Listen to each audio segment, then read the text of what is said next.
નમસ્કાર. ક્યારે એવું વિચાર્યું છે કે કોઈ નાનકડા આમ તો અજાણ્યા ગામની પોતાની આગવી ઓળખ શું હોઈ શકે? તો ચાલો આજે આપણે મંડેર ગામની એક મજેદાર સ્વાદિષ્ટ સફર પર જઈએ. એક એવું ગામ જેનો સ્વાદ જેની ઓળખ બની ગયો છે. કોઈપણ જગ્યાને કોઈપણ સ્થળને શું વસ્તુ ફેમસ બનાવે છે?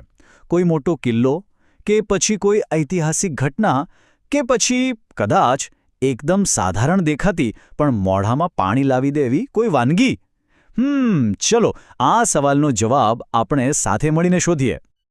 તો આપણી આ સ્વાદવાળી સફરનું પહેલું સ્ટોપ છે મંડેર ગામ. સૌથી પહેલાં તો એ જાણી લઈએ કે આખરે આ ગામ આવ્યું છે ક્યાં અને એની ખાસિયત શું છે. જો આ મંડેર ગામ છે ને એ સિંગરિયાથી ફક્ત 4 કિલોમીટર દૂર છે, એટલે કે બહુ દૂર નહીં, અને આટલું નજીક હોવાથી લોકો માટે ત્યાં પહોંચવું એકદમ સહેલું બની જાય છે. અને કદાચ એટલે જ અહીંનો જે સ્વાદ છે ને એ દૂર દૂર સુધી પહોંચી શક્યો છે. ચાલો હવે એક કલ્પના કરીએ કે આપણે બધા મંડેર ગામમાં એન્ટર થઈ રહ્યા છીએ તો આપણું સ્વાગત કેવી રીતે થાય છે?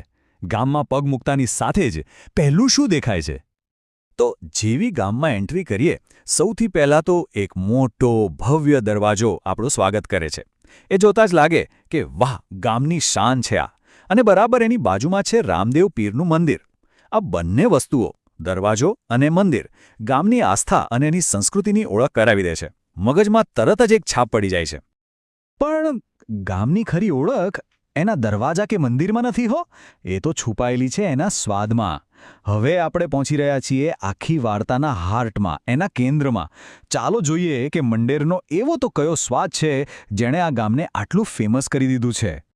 લોકોના મોઢે બસ એક જ વાત હોય, મંડેરના પ્રખ્યાત ફૂલિયા ભજીયા.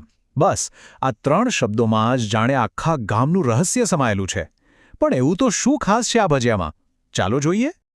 અને આ રહ્યા એ ફેમસ ફૂલિયા ભજીયા.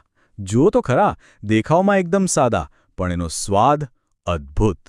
આ ગરમાગરમ ફૂલેલા મસાલેદાર ભજીયા જ તો મંડેર ગામનું મેઇન એટ્રેક્શન છે.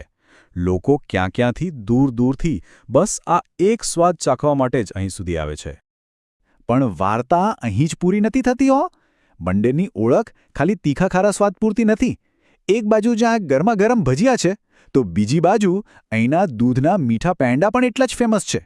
એટલે કે તીખું અને મીઠું, આ બંને સ્વાદનું જે કોમ્બિનેશન છે ને એ જ મંડેરને ખાસ બનાવે છે. એટલે કે આ ભજીયા અને પેંડા ખાલી પેટ ભરવાનો નાસ્તો નથી. ના, આ તો એક ઓળખ છે. પણ વિચારવા જેવી વાત એ છે કે ખાલી એક સ્વાદ આખા ગામની ઓળખ કેવી રીતે બની શકે છે? જરા વિચારો